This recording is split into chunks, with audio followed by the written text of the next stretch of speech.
un site qui était pratiquement plus opérationnel. On pouvait à peine l'utiliser pour cotiser, pour se connecter et autres. Oui. Oui, d'ailleurs,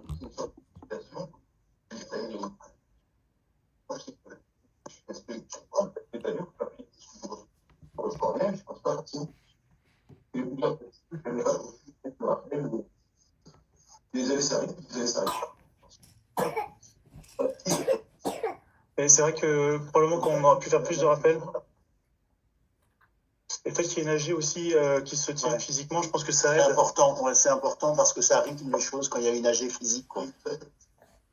Et là, normalement, avec le site internet, il y aura des rappels automatiques. Oui, non, c'est clair. Non, tout à fait. Non, mais on était vraiment pas bien, en particulier sur le site internet l'année dernière et en particulier à la fin d'année. Il y a eu un gros travail des équipes. Il y a eu un prestataire informatique qui a été pris et puis il y a eu un gros investissement de plusieurs membres du conseil d'administration, dont Jean-Cyril et Aurélien qui sont en première ligne sur le sujet. Et donc, ce qui fait que là, ça va rebooster les choses sur cet aspect, parce que sinon, ça bloque tout. Oui.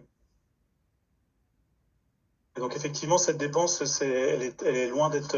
finalement, par rapport à tout l'impact que ça a, c'est pas cher. Voilà. Et puis, il y a d'autres frais anecdotiques, mais que vous regardez, que vous pouvez voir, que je cite pas, qui me semble pas opportun de détailler plus que ça, sauf si vous avez des questions plus précises sur le sujet.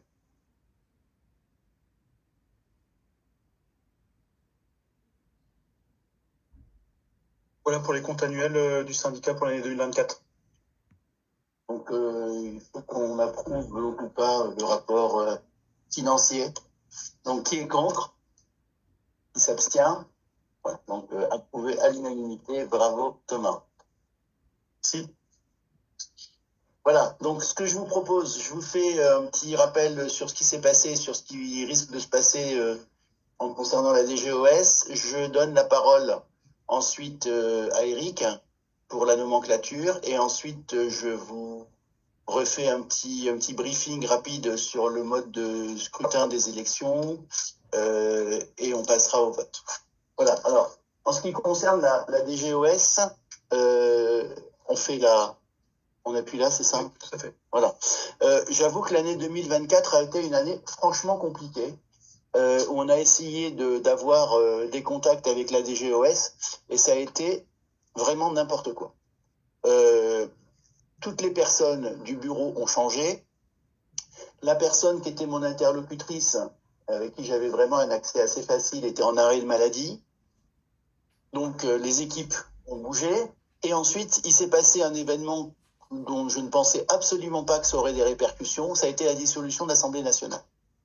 Et lorsqu'il n'y a plus de ministres ou que ce sont des ministres démissionnaires, je vous le dis, il ne se passe plus rien. Plus rien. Donc ça ne bougeait pas. On a repris contact le 9 octobre 2024 où on a évoqué vraiment tous les points qui étaient compliqués et qui posaient problème. Et il y a eu un nouveau contact qui s'est passé le 9 janvier 2025 avec l'ensemble du nouveau bureau, y compris la sous-directrice de l'offre de soins qui était avec nous, qui est venue en fait visiter le service, voir comment ça se passait, voir à quoi ressemblait une gamma caméra, voir à quoi ressemblait un TEP, voir comment ça fonctionnait. Voilà, c'était assez étonnant, mais ils n'avaient jamais vu de système d'imagerie comme ça. C'est des personnes qui ont énormément de connaissances. Ce sont des énarques, tous. Alors, je ne sais pas si c'est une bonne ou une mauvaise chose, mais en tout cas, bon, voilà. Donc, en tout cas, elles comprenaient très vite et je pense qu'elles ont été assez sensibles à notre problématique et aux éléments que je leur ai communiqués. Normalement, il est aussi question qu'elles se rendent dans un centre où il y a de la thérapie et de la recherche, et il est question, effectivement, Florent Cachin les a invités. Sur les régimes d'autorisation, franchement, on peut le dire, ça a été le bordel, et ça l'est encore pour un certain nombre de choses. Il y a une énorme disparité en fonction des ARS. Il y a vraiment une confusion sur l'interprétation de certains textes.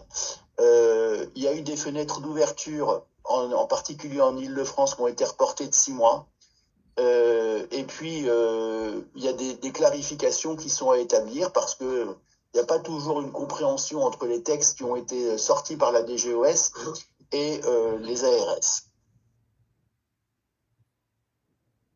En ce qui concerne le report des ARS, le report des dates, je ne sais pas si je l'ai mis un petit peu plus loin, pardon, comment est-ce qu'on revient en arrière, excuse-moi. En ce qui concerne, merci, ouais. En ce qui concerne le report des fenêtres d'ouverture, la DGOS nous a donné une explication. À défaut d'être juste, elle est élégante. Salut. À défaut d'être juste, elle est élégante.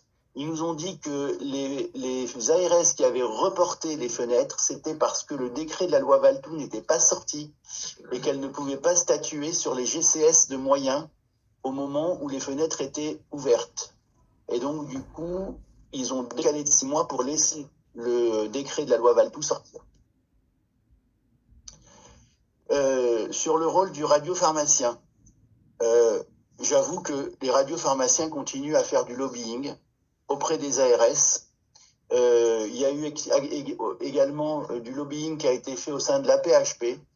On a fait remonter une information comme quoi, lorsqu'il n'y avait pas de radiopharmacien, le service devait fermer, y compris pour du niveau A, ce qui est absurde, totalement absurde. Donc, on a demandé qu'il y ait une clarification qui soit faite et on essaye de mettre en place quelque chose qui soit standardisé sur le concours du radiopharmacien, en sachant qu'il y a 3 axes que l'on souhaite développer. C'est que ce soit un vrai radiopharmacien et pas qu'on mette le pharmacien qu'on connaît, etc. Tu me mets ton diplôme et puis voilà. Donc un vrai diplôme de radiopharmacien qui ait une périodicité et que ce soit basé sur un consultanat et non pas sur un engagement de diplôme. De dire voilà, vous venez une fois par mois, une fois tous les 2 mois, une fois tous les 3 mois, mais pas voilà, il faut qu'il y ait une périodicité qui soit définie. Voilà, qu'on puisse dire que le radiopharmacien intervient ce que l'on veut, en fonction des besoins. Alors, sur le consultanat, c'est un truc qui est important.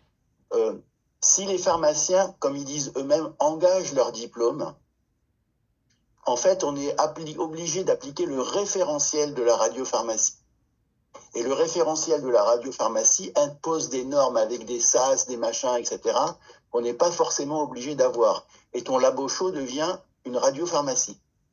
Donc, c'est pas tout à fait la même chose. Si le pharmacien est un consultant, il vient comme personne extérieure, il donne un avis que tu suis ou que tu ne suis pas. Il peut t'aider, il te donne des conseils, mais il ne t'oblige pas à avoir une démarche. Et c'est pas la même chose.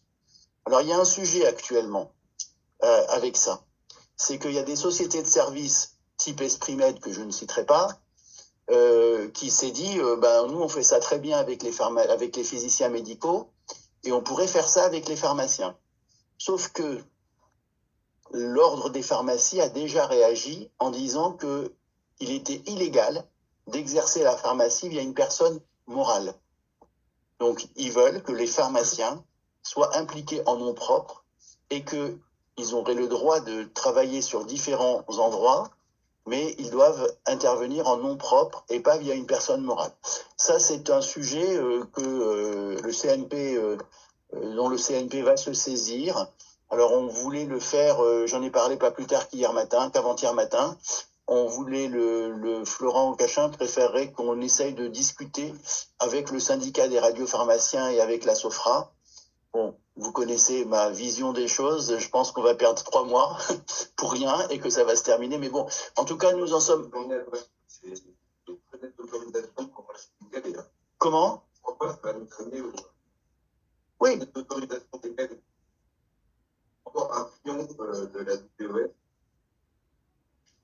Alors, je vous dirai un truc après.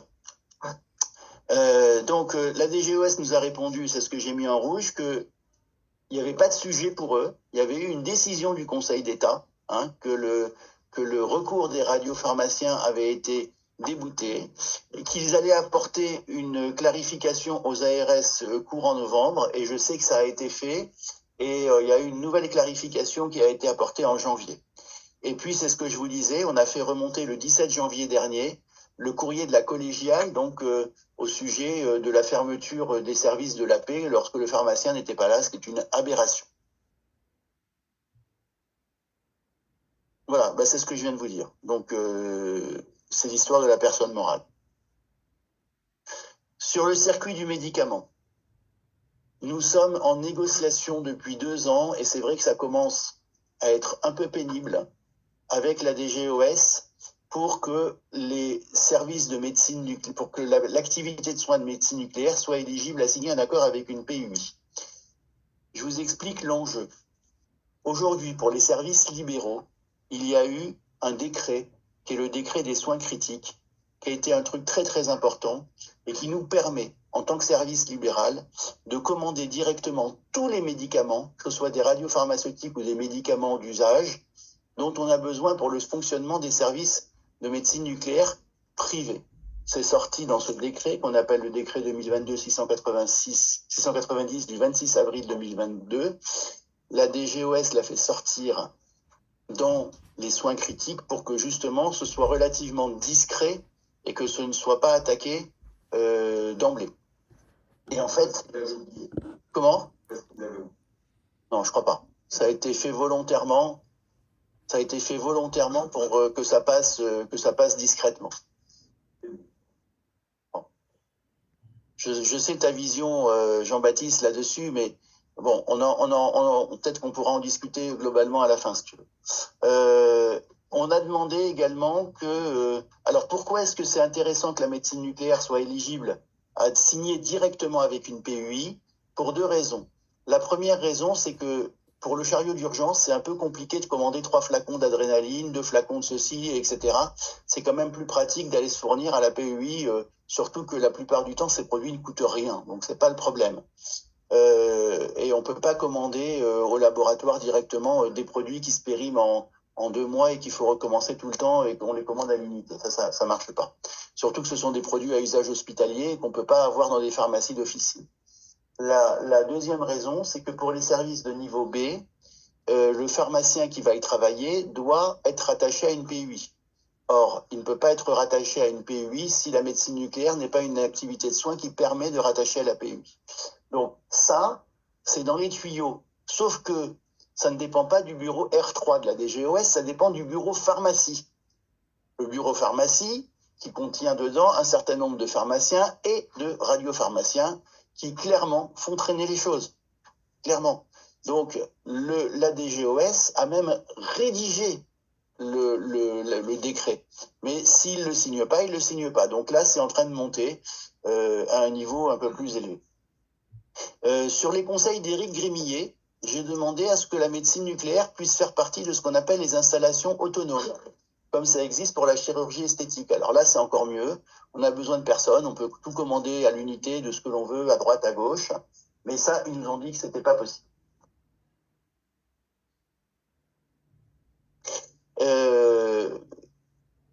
J'ai demandé également récemment que les GCS de moyens puissent être intégrés dans le décret des soins critiques, parce qu'aujourd'hui, pour les GCS de moyens, depuis que le décret est sorti, se pose le problème de l'approvisionnement. Ce ne sont pas des centres privés, ce sont des GCS de moyens.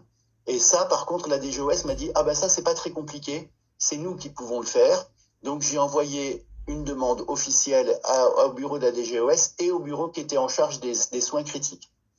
Voilà, donc ça va être fait, j'espère. Je voudrais juste vous faire une petite remarque.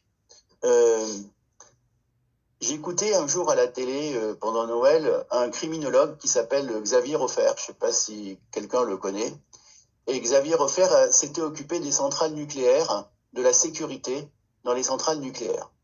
Et il a dit, j'ai été mandaté pour faire pour m'occuper de la sécurité des centrales. Je connaissais très bien le ministre qui était un copain, et je connaissais vraiment très bien tous les gens du ministère. Et je me suis dit, bon, c'est bien, c'est facile, c'est un dossier qui est simple, ça va durer 6 mois. Il a dit, ça a duré 2 ans. Alors qu'il n'y avait pas d'opposition, que tout était consensuel, et que clairement, il n'y avait aucun sujet. Ça a duré 2 ans, alors que ça aurait dû durer quelques semaines, voire quelques mois.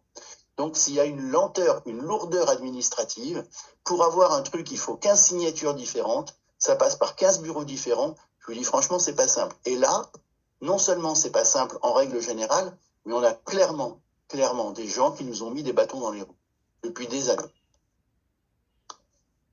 Voilà, donc on a demandé aussi de clarifier ce que ça voulait dire la prise en charge, parce qu'en fonction des textes, il y a des gens qui disent ah ben, la prise en charge, ça commence à l'arrivée du premier patient et au départ du dernier patient.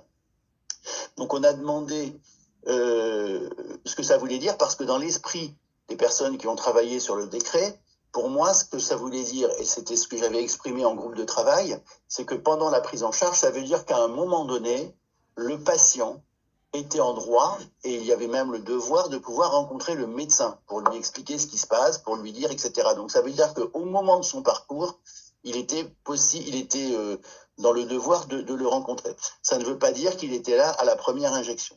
Donc on a demandé s'il y avait une réglementation, et la DGOS nous a répondu il n'y a pas de règlement précise dans le cadre du régime d'autorisation sur la présence médicale. Le GCS de moyens et activités de soins, alléluia, oui. Oui.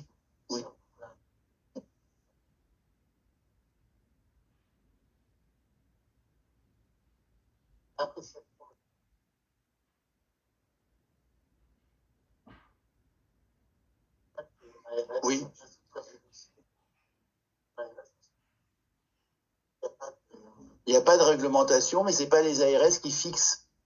Non, ce n'est pas les ARS qui fixent les règles par rapport à ça. Il n'y a pas de réglementation. Il n'y a pas de réglementation. Ah oui. Bon, donc celui-là, on l'attendait, il est sorti le 30 décembre. C'est le décret qui permet au GCS de moyens d'être éligible à une activité de soins sans avoir les contraintes d'un GCS établissement, c'est-à-dire d'un GCS établissement de santé. Maintenant, pour que ça fonctionne, encore une fois, il faut soit que le GCS de moyens puisse être intégré dans le dossier des soins critiques pour commander directement les radiopharmaceutiques, soit que la médecine nucléaire soit enfin éligible à signer directement avec une PUI, ce qui n'est pas le cas.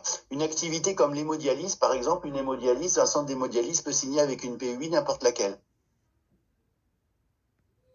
Sur les dérogations, alors ça c'est un point qui est compliqué et qui actuellement qui fait l'objet de beaucoup de discussions, c'est les deux autorisations sur un même site. En principe, il n'y a pas deux autorisations sur un même site parce que l'idée était d'éviter des effets d'aubaine sur des structures qui auraient par exemple 2 CELARL pour faire fonctionner 2 gamma caméras, et du coup 2 CELARL, ça voulait dire 2 autorisations et 6 machines.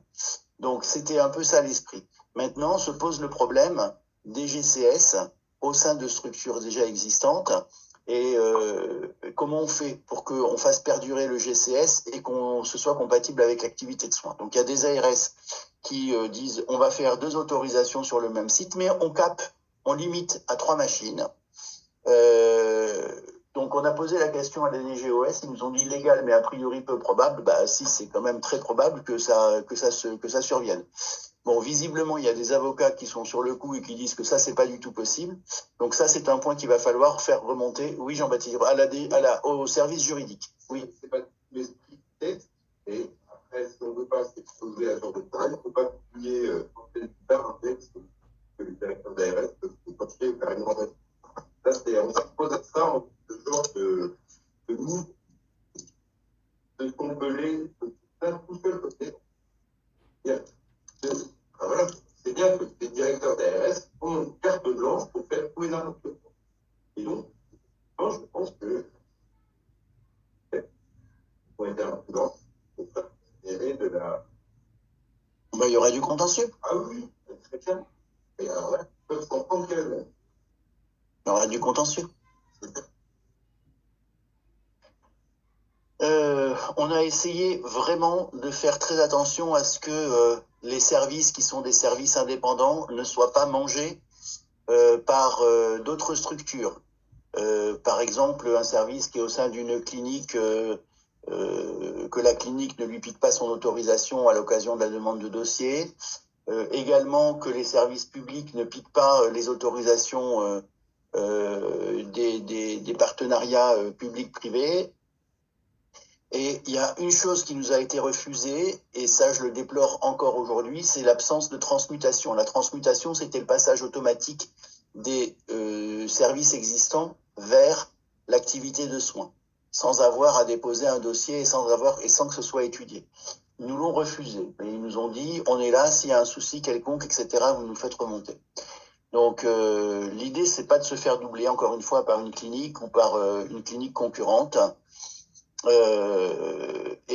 Notre objectif, clairement, c'est ce que j'appelle un objectif à zéro mort, c'est-à-dire il faut qu'il n'y ait aucun service qui soit laissé sur le carreau. Et clairement, c'est vrai que ça me prend pas mal de temps, mais il faut me faire remonter les informations quand ça se passe mal quelque part, parce qu'on les fait remonter à la DGOS, et les ARS seront sensibilisés, c'est ce que nous a répondu le ministère à ce sujet. Sur les reports des fenêtres, on avait demandé à ce que les ARS ne reportent pas les fenêtres comme ça sans qu'on sache pourquoi et que ça avait des conséquences, quoi, parce que on fait des travaux, on investit, il y a des machines qu'on veut changer qu'on peut pas changer, donc voilà, c'est pas terrible. Et donc c'est ce que je vous disais tout à l'heure, ils attendaient la parution du décret des GCS de moyens pour ne pas pénaliser les services concernés. Est-ce que c'est vrai ou pas? J'en sais rien. En tout cas, bon, c'était une réponse qui était élégante, mais reste à savoir si c'est vrai. Voilà, donc on est vraiment sur l'installation et le déploiement de la réforme. On a une nouvelle équipe. Je vous dis franchement que j'ai trouvé que il y avait une écoute qui était très très favorable. Maintenant, les actes doivent suivre les paroles. Et je mets à côté que la confiance se gagne quand les promesses se tiennent. Et il y a beaucoup de promesses qui doivent encore être tenues. Je voudrais quand même faire un point sur cette réforme. Parce que il y a eu beaucoup de critiques et je sais que tout n'est pas parfait, mais je voudrais rappeler un certain nombre de choses. J'ai mis ici les inconvénients et dans la diapositive suivante, les intérêts et les avantages. Je voudrais rappeler que le ministère, c'est une réforme qui a été voulue par le ministère. Est-ce qu'elle a été bien négociée ou pas? C'est vous qui me le direz, ou à l'avenir qui parlera, par Jean-Philippe Vuillez au départ, Florent Cachin et moi-même, et que cette réforme ne concerne pas que la médecine nucléaire, elle concerne absolument toutes les spécialités médicales. Que dans les gros inconvénients, il y a la transformation de certaines structures juridiques type SCM, GUE, qui ne sont pas éligibles à une activité de soins. Les inconvénients, je le dis, je le répète, je le martèle, mais ça m'est resté en travers de la gorge, qu'il n'y ait pas de transmutation possible, et ça, c'est quelque chose que je n'ai pas du tout apprécié. Il y a une disparité de compréhension entre les ARS, mais ça a toujours été. Il y a des ARS qui font un peu n'importe quoi dans leur coin, il y en a d'autres qui sont un peu plus éthiques. C'est compliqué. Sur les GCS, il reste encore le problème des 2 autorisations sur un seul site. Et puis le problème de la commande via les PUI n'est pas encore réglé. Mais si je peux me permettre, c'est un problème qui existait déjà avant la réforme. Puisque moi, ça fait en particulier des années que je suis en tension, on va pas dire en conflit, mais en tension avec ma clinique du Valto, qui refuse absolument à ce que mon chariot d'urgence soit approvisionné par la PUI. Et c'est pareil pour les radiologues. Et pour la petite histoire, les radiologues, ils ont dit « fuck, vous nous cassez les pieds, vous voulez pas nous fournir notre chariot d'urgence, eh ben les malades hospitalisés, les biopsies, vous les ferez faire ailleurs. » Parce qu'il y a un risque d'arrêt, etc. Donc il y a une vraie tension entre les radiologues et l'administration. Sur le fond, les radiologues ont tort, puisqu'ils ne sont pas censés nous livrer. Sur la forme, il y a toujours des arrangements possibles. Donc, mais c'est mieux que ce soit dans un cadre légal. Et pour l'instant, c'est pas encore réglé. Mais ça devrait l'être. Clairement, ça devrait l'être. Et puis, le dossier SI autorisation, c'est pas un dossier qui est facile à remplir. C'est un peu compliqué. Avec Gérald, on est en train de travailler dessus avec la RS d'Île-de-France, mais c'est pas des choses qui sont très faciles. Maintenant, quels sont les intérêts pour nous de cette réforme? La médecine nucléaire est devenue une activité de soins. Donc, une activité de soins à part entière. Et ceci nous permet une autonomie de gestion. Et ça nous permet, grâce à cette activité de soins, de gérer directement 3 machines sans avoir besoin de donner des comptes à l'ARS à chaque fois. Et ça nous évite une espèce de lourdeur administrative de devoir demander machine par machine et de refaire des bilans, etc. Je voudrais quand même dire que ça nous a permis de régler définitivement le problème des radiologues. souvenez-vous, pendant des années, on s'est ferraillé avec les radiologues sur la TEP, avec cette imagerie dite hybride, qui disait que, ben non, le VFDG, c'est un produit de contraste un peu particulier. Tu vois de quoi je parle, hein, Jeff? Ouais. Donc, et encore, on en a tous vécu avec nos radiologues. C'est un produit de contraste un peu particulier, c'est de la radiologie. Vous n'êtes pas formé sur le scanner, on va vous interpréter vos scanners et vous allez interpréter la partie TEP et on va faire des comptes rendus ensemble. Enfin, ça a duré des années. On a même été une réunion au Conseil de l'Ordre avec Alain Dana, où le président du Conseil de l'Ordre nous avait demandé de réfléchir à quelle rémunération pour le radiologue. Voilà. Je me souviens, il y avait Alain Prigent qui était là. On s'est insulté avec les radiologues. Mais clairement, ça a été d'une violence inouïe. Bon, ça a été réglé. Oui. La principale raison pour laquelle on a gagné, c'est qu'il n'y a pas assez de radiologues pour faire des. Ah non. C'est pas que ça. Ah non. Non. Franchement, je pense pas. Non. Je pense qu'il y a eu une équipe favorable quand même dans les instances sur ce point-là. Ça c'est pas, il y a eu assez peu parce que les interférences qu'elles ont des questions, mais ça n'a pas posé de problème majeur. Et là, le fait de définir la spécialité, de la former, de définir ses équipements, c'est une démarche qui s'est faite travail, mais pas. Enfin, voilà, c'est un sujet qui s'est réglé. Ouais, mais faut quand même le dire, je ne vois pas en quoi ça, le fait d'avoir défini, borné notre spécialité, de l'avoir gravé dans les textes, qui est effectivement un point important.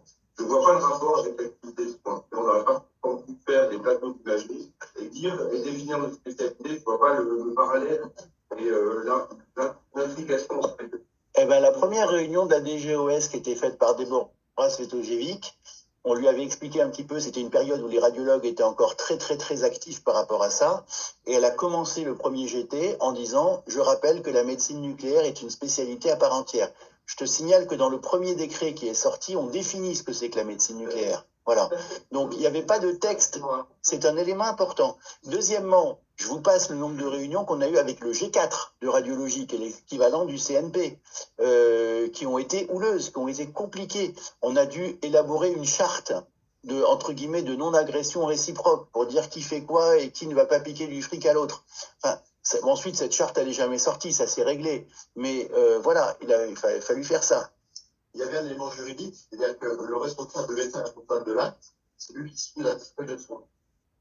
Et quand il y avait un radiologue et un médecin nucléaire pour compte rendu, et même si il y avait des reconstitutions honoraires totalement illégales entre deux praticiens, non pour l'avoir expliqué, c'était du juridique lourd, c'était uniquement le médecin signataire de la feuille de soins. Il y avait beaucoup derrière. Les radiothérapeutes aussi, ça a été plus facilement réglé, ça, avec les radiothérapeutes, ça n'a pas été très compliqué. Mais les radiothérapeutes aussi souhaitaient installer des machines TEP chez eux en disant non, vous savez, nous, on va faire des actes de radiothérapie, on fait pas d'interprétation, donc ça on l'a réglé facilement. Ok, vous faites pas d'interprétation, c'est pas compliqué. Nous on vous les fait, on vous fait les incidences comme vous les souhaitez, et puis on fait pas d'interprétation, on code un forfait technique, on code pas d'acte intellectuel et basta cosy. Donc ça a été réglé assez facilement. Et puis, c'est pas encore complètement réglé parce qu'il continue vraiment à s'agiter, mais on a réglé le statut des radiopharmaciens. Alors vous allez me dire, ah ben non, machin, etc. Mais si, dans les textes, ils sont réglés. Dans les textes, ils sont réglés avec la participation en niveau A. Alors ensuite, il faut définir ce que c'est que la participation et la présence en niveau B. Ensuite, dans la présence, les radiopharmaciens aimeraient, quand il y a du niveau B, qu'il y ait un radiopharmacien du matin au soir, y compris la nuit, etc. Il faut arrêter les conneries. Donc, il va falloir définir ça. Mais en tout cas, juridiquement, c'est quelque chose qui a été réglé. Et honnêtement, tant que c'était pas réglé, ils nous ont cassé les pieds depuis 20 ans. Depuis 20 ans. Donc, moi, je pense que ça a permis de régler ça. Troisième point, donc je vous l'ai déjà dit, mais j'insiste, je trouve que c'est bien de pouvoir gérer ces 3 machines sans avoir besoin de demander à chaque fois. Ça, c'est clair. La commande directe des médicaments pour les centres privés, c'est le décret des soins critiques. on risquait à un moment donné de perdre notre autorisation sur l'ARS. Et puis, dernier point, c'était la simplification des mesures de renouvellement, puisque une fois que l'autorisation est accordée, je crois de mémoire qu'elle est accordée pour 7 ans, et que du coup, on renouvelle notre autorisation d'activité de soins, et on renouvelle plus machine par machine. Oui, Jean-Baptiste. Oui, il faut souligner aussi, c'est le point 3 EML, la sagesse de la rédaction du texte, c'est aussi la mixité et la transition, donc c'est tous un jour militaire vers plus de Z et moins de Z, et le nombre de machines comprises peut se modifier par un arrêté, c'est-à-dire par un truc qui est quand même beaucoup plus simple à gérer administrativement qu'un décret ou un décret en conseil d'État sur la question des CCS. D'une part. D'autre part, si l'activité le justifie, rien ne nous oblige à rester 3 machines.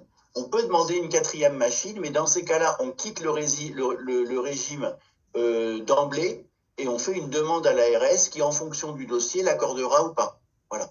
Mais en tout cas, on a le droit à 3 machines d'emblée par centre. Et ça, je trouve que c'est un vrai progrès.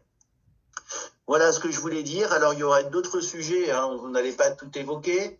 Ce sera des sujets dont le prochain président devra se saisir. Il y a beaucoup de discussions, Jean-Baptiste, tu as vu aussi comment ça tournait un petit peu avec la Rive, RPP, Novartis, je ne sais pas si ça vous parle, RPP qui est un groupe de lobbying. J'ai réussi à faire changer une phrase qui a fait bondir tout le bureau du syndicat qui disait il faut créer un choc d'attractivité, etc. Donc cette phrase-là, elle est supprimée. J'ai dit que c'était une phrase qui était inacceptable parce que on pouvait pas opposer le public et le privé comme il l'avait fait. Et de surcroît, ça sous-entendait que la Rive, c'était forcément dans le secteur public. Donc j'ai changé la phrase en mettant qu'il fallait que motiver ou renforcer l'attractivité du personnel formé pour le secteur public, enfin un truc comme ça, mais c'était une phrase qui était beaucoup plus politiquement correcte. Bon, il y a un autre sujet dont il faudra discuter, mais je suis pas sûr que... Moi, j'ai été saisi par le syndicat des radiopharmaciens qui m'a demandé de faire une action commune sur le fait que Curium mette fin à la production à Saclay. Donc, ils disent que c'est un monopole, que un seul site de production pour toute l'Europe, c'est impossible, etc. Il y a le Ségur du numérique, et puis il y a aussi la nomenclature. Et c'est ce qui me permet de faire sur ce dernier point la transition avec Eric. Bon, je suppose qu'il y a peut-être des questions, des commentaires, des remarques, des insultes, j'en sais rien. Allez-y, c'est le moment de vous défouler. Oui, Gérald.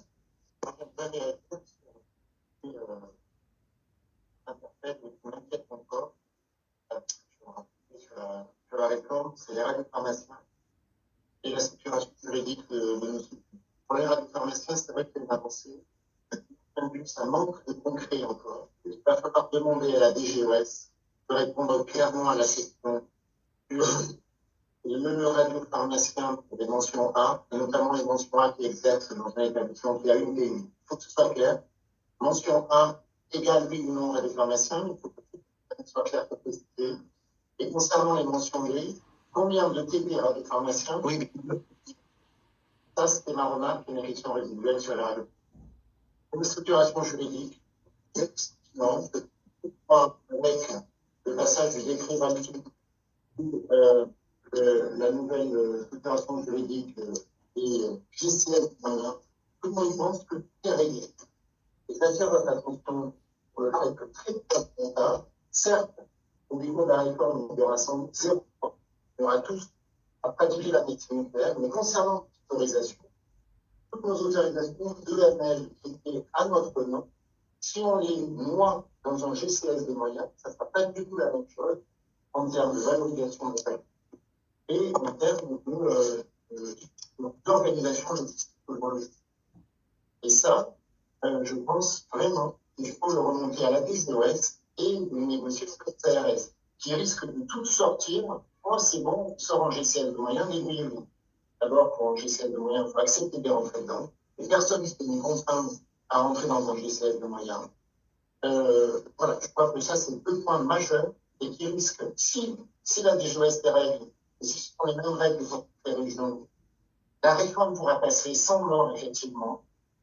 Mais s'ils ne prennent pas leurs responsabilités et s'ils laissent le bordel actuel, on est à 3 mois du dépôt des dossiers pour la plupart des ARS qui ont repoussé leur ouverture des fenêtres à juin. eh bien, ça va être le bazar en sortie. Alors, à ce sujet, je pense que je peux le dire. Tu m'as rédigé un texte que j'ai relu ce matin avant de venir, qui est très très bien écrit, qui est très bien documenté, et que je vais faire remonter tel quel. Parce que tu as parfaitement posé et défini la problématique, et je vais faire remonter au bureau juridique et au bureau de la déchéance.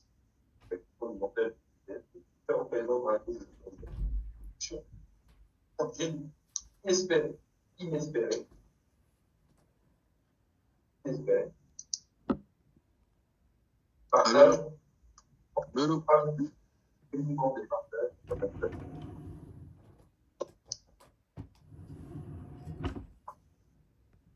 Quelqu'un a une vision plus optimiste. Oui. Ce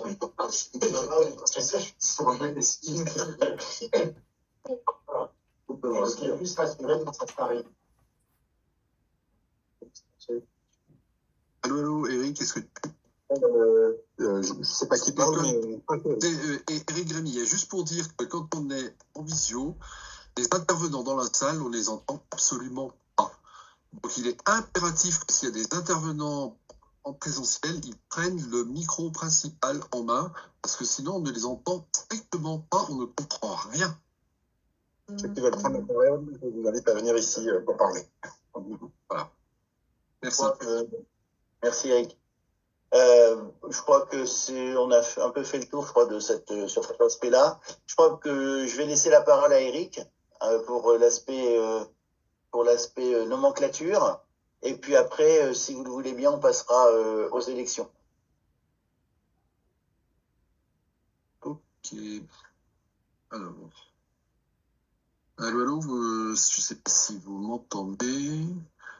Je vais essayer de partager l'écran, mais comme on l'a vu, c'est pas une tâche forcément évidente. Une seconde, Eric.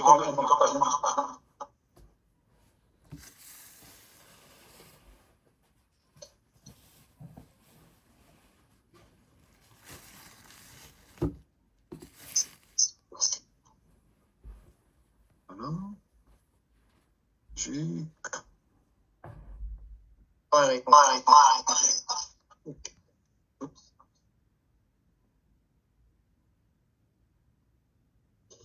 Hop, voilà. Est-ce que vous voyez quelque chose? J'ai mis en partagé, mais je ne sais pas si ça fonctionne. Attends, juste une seconde, Eric, pas tout de suite. Il y a un petit. Ouais.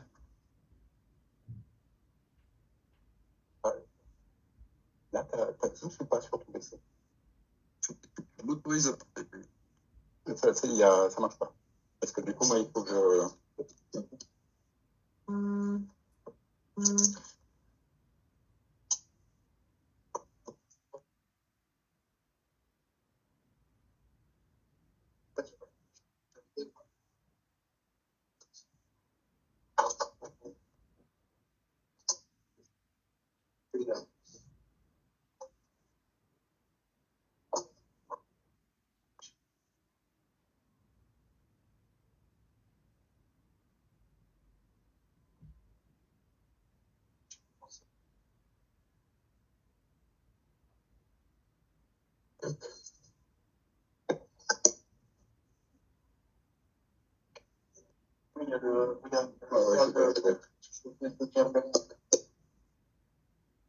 Avec la base.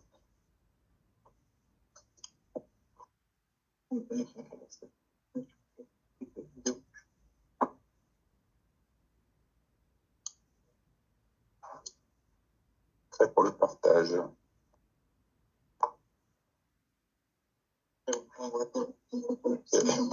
Les photos de vacances.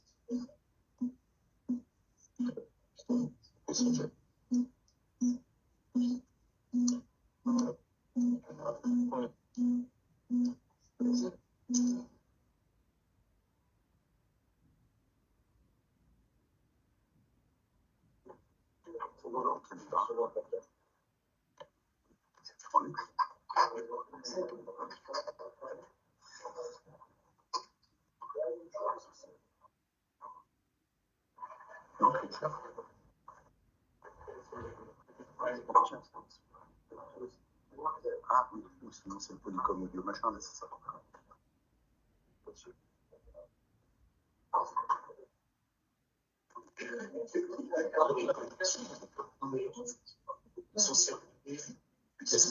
Eric, est-ce que tu nous entends? Oui, oui, moi j'entends, c'est bon. Est-ce que moi j'ai mis mon écran en partage? Je ne sais pas si vous le voyez ou pas. Attends, non, on t'entend pas trop.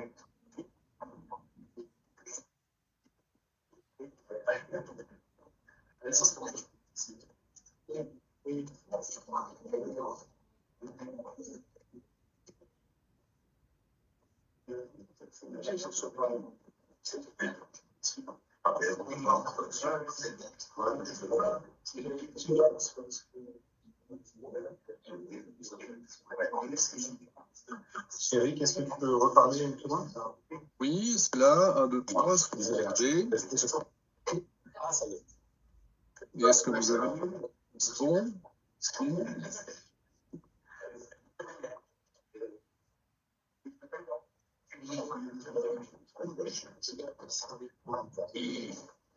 Allô? C'est bon? Vous m'entendez? Oui, allez, parfait. Moi j'entends un brouhaha, je n'entends rien de clair. Hein.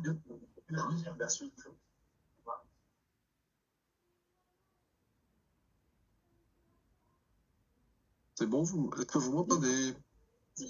Eric, on t'écoute. Et vous voyez, vous avez la slide à l'écran? Et on a la slide à l'écran. Eh bien voilà. Bon, alors le Haut Conseil des nomenclatures qui est chargé donc de la révision des nomenclatures. Ça a été mis en place fin 2021, début 2022, donc ça fait déjà 3 ans.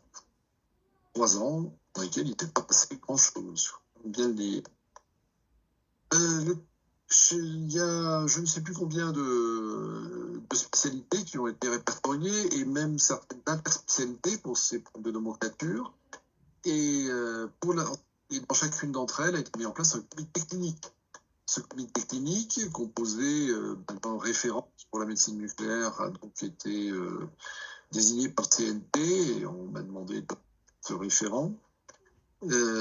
Et puis des experts cliniques qui devaient répondre à un mini cahier des charges, une répartition géographique pour éviter les effets d'école, mais ce qui ne concernait pas tellement la médecine nucléaire, mais dans d'autres c'est ça avait été dit. Essayer d'avoir une parité de genre, ce qui n'était pas du tout évident dans notre spécialité qui reste encore fortement masculine. Et une répartition privée-publique, là ça a pu être obtenu sans difficulté. Donc vous voyez les membres de ce comité, avec donc Alexandre Cochet qui succédait à Jean-Philippe Vuillez quand celui-ci a pris sa retraite. Voilà, on va passer maintenant à notre texte. Voilà.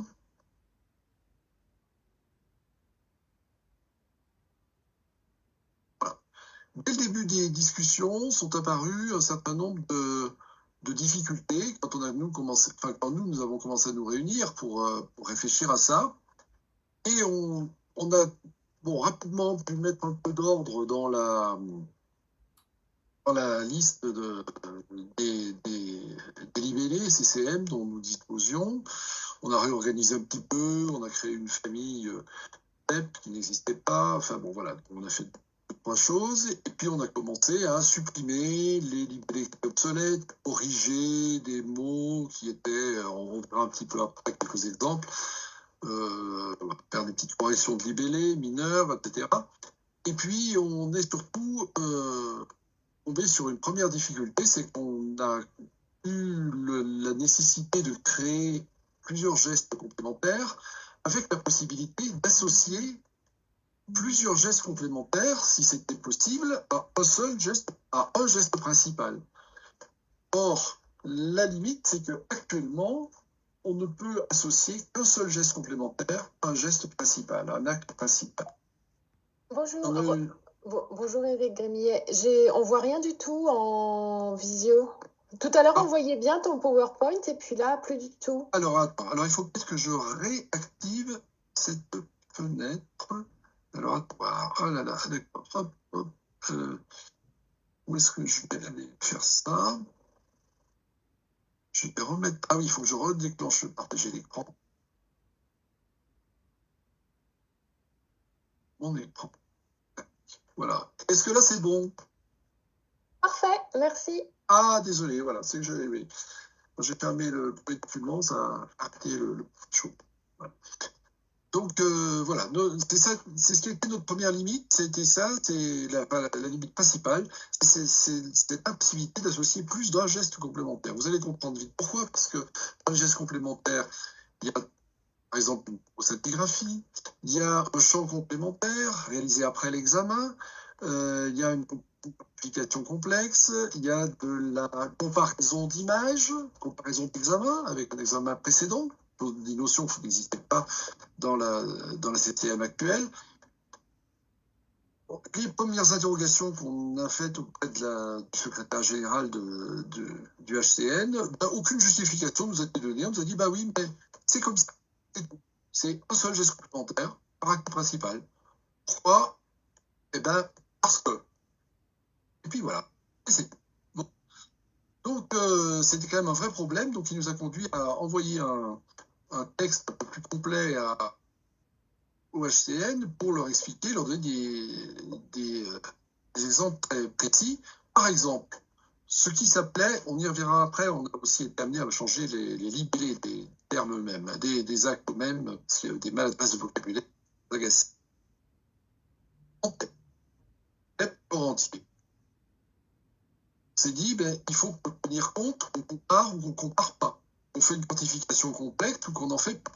Donc, ça, c'est deux gestes complémentaires. Si on ne peut pas les additionner, il faut scinder cet acte principal en 4 versions. Il faut créer 4 actes principaux au lieu d'un seul. Ils prennent alors avec comparaison, sans comparaison, avec quantification, sans comparaison. Mais si on refait un pas complémentaire après l'examen, ne serait-ce que pour voir l'évolution de SUV à un temps tardif, ou vider la vessie, ou quelque chose comme ça, ou pas de question à bouger, et il fallait remultiplier par 2 ce nombre d'actes principaux. Si on est amené à faire une fusion avec une autre modalité d'imagerie, par exemple une IRM, ou si là, on remultiplie encore par 2. Si on tient compte de toutes ces possibilités-là, on se retrouve avec 16 libellés différents pour la tête corps entier. Alors qu'il suffisait d'un libellé principal et 4 libellés complémentaires, à condition de pouvoir les cumuler, c'était beaucoup plus simple. De telles contraintes conduisaient forcément à une impossibilité de faire des exploitations statistiques correctes, et à une complexité d'utilisation au quotidien vraiment difficile. Autre exemple, la scintigraphie osseuse, c'était la même chose. On ajoute très fréquemment une tomo, mais on peut aussi ajouter une quantification complexe, on peut ajouter une acquisition complémentaire, on peut ajouter une image planaire, on peut ajouter une fusion, on peut mettre en œuvre une correction d'atténuation, on verra que on a finalement été obligé d'y dire C. Et puis surtout, on peut aussi là ajouter une comparaison, soit de 2 examens planaires, soit de 2 examens en couple, etc., etc. Si on prend en compte toutes ces possibilités de gestes complémentaires, on aboutit à plusieurs centaines de libellés pour la seule scintigraphie osseuse, qui prennent toutes les combinaisons possibles. Donc, bon, on a forcé un peu le trait, bien sûr, dans ce courrier, mais c'était pour vraiment attirer l'attention, dire il faut trouver une autre solution, il nous faut une autre solution. Alors, ça a traîné un peu. Là, bon, il y a aussi un phénomène myocardique pour lequel le plus simple, c'était de faire repos, effort, et puis après, en geste complémentaire, quantification. Ben non, il a fallu tout dédoubler complètement. C'était tout à fait étonnant. On a eu une réunion. Là, je pense que je vérifie si l'écran toujours. Coucou, voilà, hop. Voilà. C'est bon, c'est toujours partagé là? Vous voyez toujours? Allô, allô? Oui, c'est bon. Oui, oui. C'est bon, d'accord. Merci. Ok. Voilà. Alors, ça a suscité une réunion vidéo à laquelle ont participé, avec moi, j'avais demandé aussi à Caroline Milin et à Gérald Darbel d'y participer pour monter à 3. C'est tout quand on est tout seul. Avec juste le président, le vice-président et le secrétaire général du HCL. Pour leur expliquer tout ça et qu'ils nous disent, qu'ils nous donnent une solution. Et une des solutions qu'ils ont évoquées, c'est de dire, mais vous pourriez aussi utiliser des modificateurs. Alors les modificateurs, qu'est-ce que c'est? En fait, moi, pour la notion, effectivement, en médecine nucléaire, comme vous le voyez en bas de cette page, là, c'est la version de la liste des modificateurs de 2016. C'est que utiliser en médecine nucléaire, c'est que chez les enfants de moins de 3 ans, eh bien, on peut utiliser ce modificateur G et ça rajoute 25% à la cotation. On voit que ces modificateurs, ce sont des caractéristiques générales d'un examen qui, lorsqu'elles sont rencontrées, permettent de majorer la tarification, soit d'un montant donné d'euros, soit d'un pourcentage. Et donc, il y en a un certain nombre. Et donc, là, le président du HCL nous a dit, mais essayez de creuser la piste des modificateurs, ça peut être intéressant et résoudre une partie de vos problèmes, parce que c'est comme si, en quelque sorte, on avait une espèce de super geste complémentaire qu'on peut rajouter à tout. Bon, ça résolvait partiellement le problème. Et puis, ils ont suggéré une autre possibilité aussi, à force de discuter, enfin, qui est survenu au cours de la présentation, c'est de faire, vous allez voir, on a pondu après une liste de gestes possibles, et donc on a synthétisé tout ça dans ce document-là qu'on a envoyé en septembre. Je vais tout de suite y passer là. C'est des gestes complémentaires compliqués. On va pas mettre la charrue devant les bœufs, on va revenir à ça. On va repartir maintenant de ce test qui est en fait l'aboutissement final de nos réflexions, qui date de septembre, hein, et donc on a eu un retour sur une dizaine de jours là-dessus. Vous voyez, les choses vont très vite. On a commencé d'abord, dans cette synthèse finale qu'on a transmise, à faire quelques corrections de vocabulaire.